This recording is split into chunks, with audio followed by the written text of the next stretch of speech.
Ya, halo semua, kembali lagi. Aku bakal bahas tentang uji komplementasi kali ini. Jadi uji komplementasi itu soalnya kayak di sini kan bisa lihat, misalkan dikasih tabel, terus kalian bakal dikasih tahu ada beberapa strain. Di sini ada strain A sampai H, gimana mereka saling dikawinin dan dilihat hasil anakannya. Apakah anakannya wild type atau anakannya mutan. Biasanya soal kayak gini tuh kalau di OSN sering beberapa informasi dihilangin. Jadi kayak ini kan tabelnya penuh terisi ya. Di sini nggak terisi karena basically informasi yang ada di sini ya sama aja di sini. Gitu. Biasa tapi kalau di OSN beberapa data-data di sini tuh suka dihapus biar bikin soalnya sedikit lebih sulit. Tapi soal ini sebenarnya gampang gitu. Oke, coba kita bahas dulu apa sih uji komplementasi, kenapa ini dilakukan, dan apa sih dasar genetika di baliknya sebelum kita ngerjain soal ini. Sebutlah aku ada dua lalat. Ada lalat warna coklat dan ada lalat warna merah.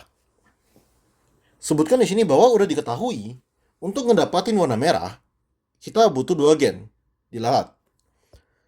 Yaitu sebutlah ini adalah gen A besar dan juga gen B besar.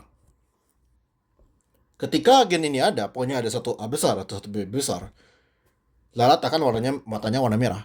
Di sini berarti A ini kita nggak peduli ya, mau dia itu A besar A kecil ataupun A besar, kita nggak peduli. Yang penting satu A. Sama B juga gitu, nggak peduli B besar B kecil atau B besar B besar. Pokoknya salah satu ada, kita dapat warna merah. Sedangkan kalau warna coklat itu dia macam-macam. Jadi bisa jadi dia nggak punya gen A. Jadi A kecil, B-nya nggak peduli ya. Bisa B besar, B besar, B besar B kecil kayak gitu. Atau dia nggak punya gen A. Jadi dia nggak punya gen B. Berarti kita punya A besar, kita nggak peduli satunya B kecil B kecil. Jadi bisa A besar besar, A besar kecil, tapi dia B kecil B kecil. Atau yang terakhir bisa jadi kayak gini. Oke? Jadi dia itu A kecil B kecil B kecil seperti itu.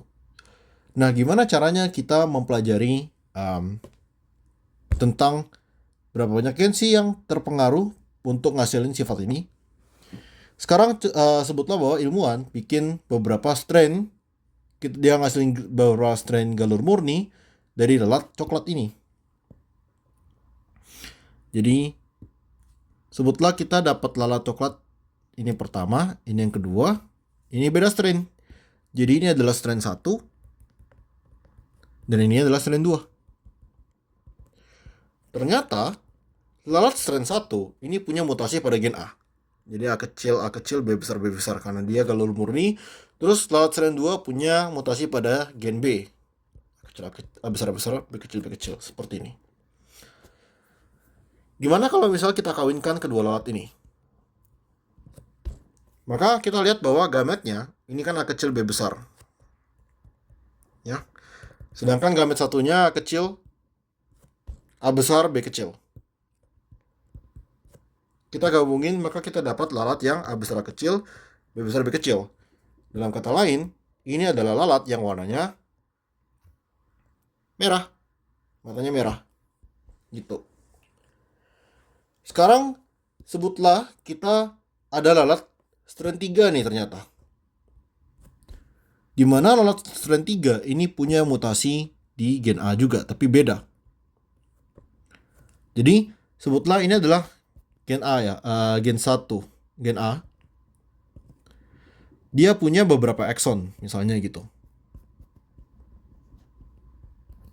Exon 1, exon 2, exon 3. Nah, si lalat strain 1 itu mengalami mutasi pada exon ini. Gitu. Jadi ada mutasi di sini gitu.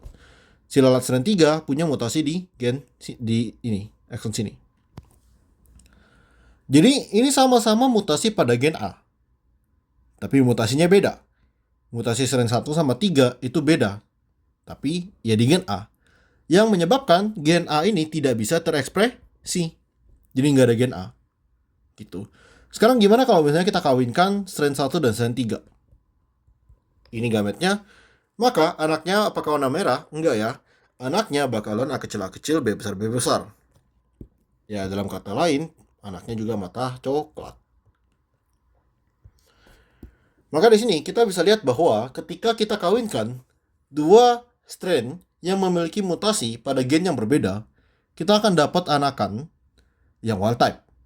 Sedangkan dua strain yang dikawinkan, ketika dua strain itu punya mutasi, meskipun mutasi berbeda, tapi pada gen yang sama, kita akan ngedapetin anakan yang tetap mutan. Oke, kesimpulannya di sini ya. Aku ulang, strain ketika dikawinkan, yang strain yang punya mutasi pada gen berbeda, ketika dikawinkan, maka anaknya wild type. Sedangkan strain yang punya mutasi pada gen yang sama, ketika dikawinkan, anakannya mutan. Seperti itu. Nah, sekarang kita udah ngerti ya dasar genetika di balik uji komplementasi. Coba kita kerjain soalnya dengan dua prinsip yang tadi kita dapatin di bawah sini. Jadi, kita lihat ya, ini dia ada strainnya yang bilang A sampai H. Strain A sampai H ketika dikawinkan, coba kita lihat ya. Strain A dikawinkan dengan strain A, kita dapat anakan yang mutan. Jelas lah ya, mereka itu strain A dengan strain A itu punya mutasi yang sama persis. Jadi nggak mungkin kalian bakal dapat anakan yang wild type. Sedangkan di sini kita lihat A dengan B dikawinkan, dapat anakan yang wild type.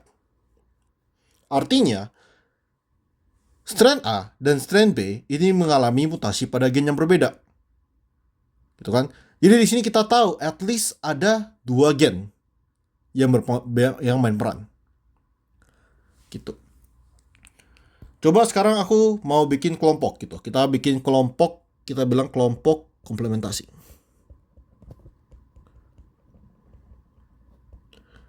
Jadi kan kita tahu bahwa ada strain A sama strain B. Strain A sama strain B ini ngalamin mutasi pada gen yang berbeda. Sekarang coba kita bikin kelompoknya lagi ya.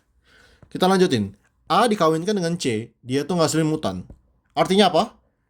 A dengan C itu ngalamin mutasi di gen yang sama. Berarti aku tulis ini C.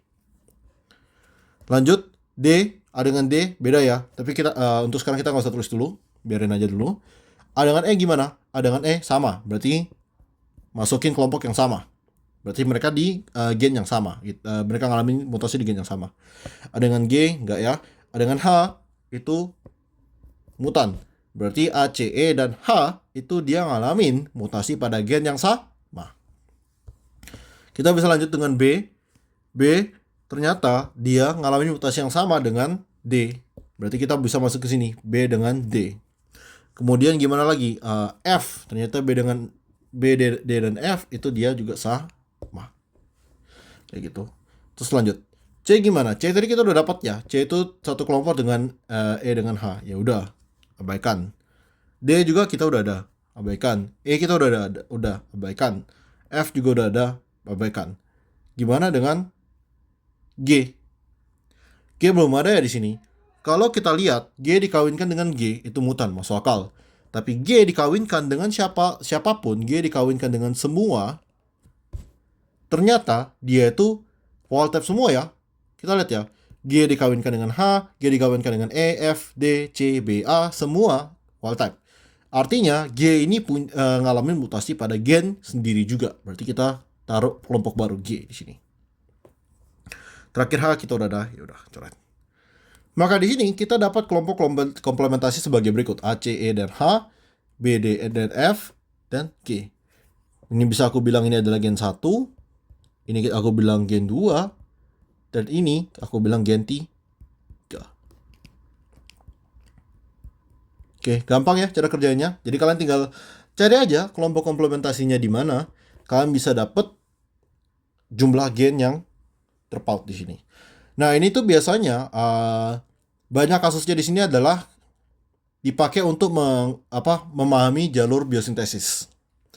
Karena biasanya sebutlah misal untuk biosintesis triptofan, kita bakal butuh beberapa gen. Jadi untuk biosintesis triptofan kita bakal ada dari prekursor. Kita ada gen misalnya gen A, B, C, D. Aku lupa berapa banyak gen yang dibutuhkan untuk biosintesis TRP. Perhatikan bahwa di sini ketika kita kehilangan salah satu gen aja, misal kehilangan gen D, maka ya si sel ini tidak bisa ngasilin triptofan. Jadi sifatnya all or none, ada atau tidak sama sekali. Kehilangan gen B aja, maka kita tidak bakal dapat produk akhirnya triptofan kayak gitu. Ya, jadi biasanya di sini tuh untuk ujinya tuh bisa uji biosintesis dipakai di ragi, di mana ragi ini dihasilkan banyak strain ragi, kan gampang ya bikin mutasi di ragi, terus strain raginya dikawinin gitu untuk ngelihat mana ragi yang bisa tumbuh tanpa triptofan. Karena ragi yang bisa tumbuh tanpa triptofan artinya mereka punya gen ini lengkap gitu. Oke. Baiklah, sekian video kali ini, semoga membantu.